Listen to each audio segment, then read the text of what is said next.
Welcome back to the Ancestral Findings podcast. Join me as we explore the rich past of Washington's capital, Olympia, and discover how its layers of history have shaped the vibrant city we know today.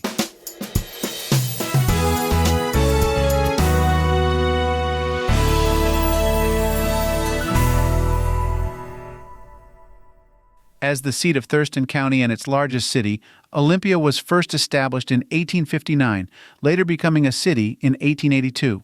With around 50,000 residents, it ranks as the 24th most populous city in the state. It's flanked by Lacey to the east and Tumwater to the south, and stands as a pivotal cultural hub in the southern Puget Sound region. A mere 60 miles from Seattle, Olympia enjoys a blend of local charm and proximity to urban amenities. Long before European settlers arrived, the land that Olympia now occupies was home to various Native American tribes. The Stehchas, a Lushootseed-speaking people later amalgamated into the Squaxin Island tribe, were the ancestral inhabitants for millennia. Various other tribes, such as the Puyallup, Nisqually, Chehalis, Duwamish, and Suquamish, would frequent the area to hunt and trade, drawn by its rich resources. Renowned for its bountiful supplies of food and water, the Olympia area was a cornucopia for the indigenous peoples, who harvested shellfish from the tide flats and fished for salmon in the streams feeding into Puget Sound. The Stehchas, who considered this land their home, generously shared it with neighboring tribes. They named the area Cheat Woot, translating to the cool place of the bear, a nod to the region's refreshing environment and perhaps its wildlife. The initial European contact with Olympia began with the 1792 British Vancouver expedition, closely followed by Peter Puget's exploration, both of which, intriguingly, didn't record encounters with the local tribes. The Hudson Bay Company's establishment of Fort Nisqually in 1833 marked a significant shift, turning the area into a nexus for fur trading.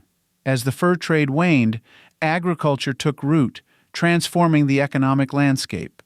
The arrival of American expeditions in the early 1840s, including that of Lieutenant Charles Wilkes, began to map and claim the area for the United States. The strategic position of Olympia, near the terminus of the Oregon Trail, saw its population swell, especially after the establishment of a customs house in 1851. Olympia's name was bestowed in 1850, inspired by the majestic views of the Olympic Mountains. The ensuing decade was pivotal, as Governor Isaac I. Stevens negotiated the Treaty of Medicine Creek with local tribes, a move that led to tension and conflict over land rights, culminating in the Puget Sound War. Olympia's geographic advantage, situated by several waterways and an overland trail between the Cowlitz River and Puget Sound, made it a natural hub for pioneers and traders alike. Its fertile land and amiable climate further boosted its appeal as a settlement, attracting both commerce and agriculture.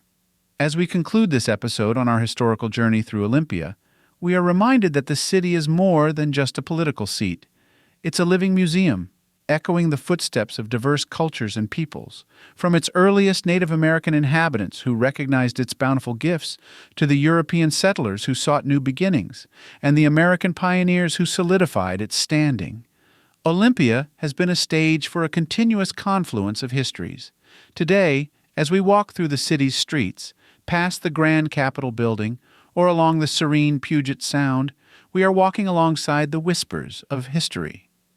Each corner tells a story, each building holds a memory, and every view offers a glimpse into a storied past that has shaped the vibrant, thriving community that is Olympia today. As we celebrate this city's rich heritage, we also look forward to the chapters yet to be written in its ongoing story of growth and community. Now, for those of you tracing your roots in Washington State, there are several invaluable resources at your disposal. Begin your journey at the Washington State Archives and Library, where microform indexes and a vast array of historical records await. Dive into the past with their gazetteers and business directories, or trace military history through their extensive collections.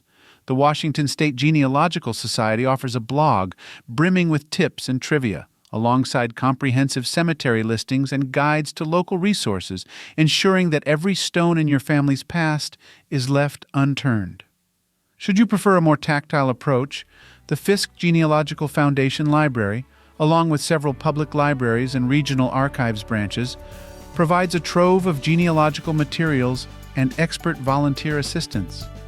These resources, combined with the vast digital archives of Family Search and the national treasures housed in the Library of Congress, provide a robust foundation for discovering the rich tapestry of your family's history in the Pacific Northwest.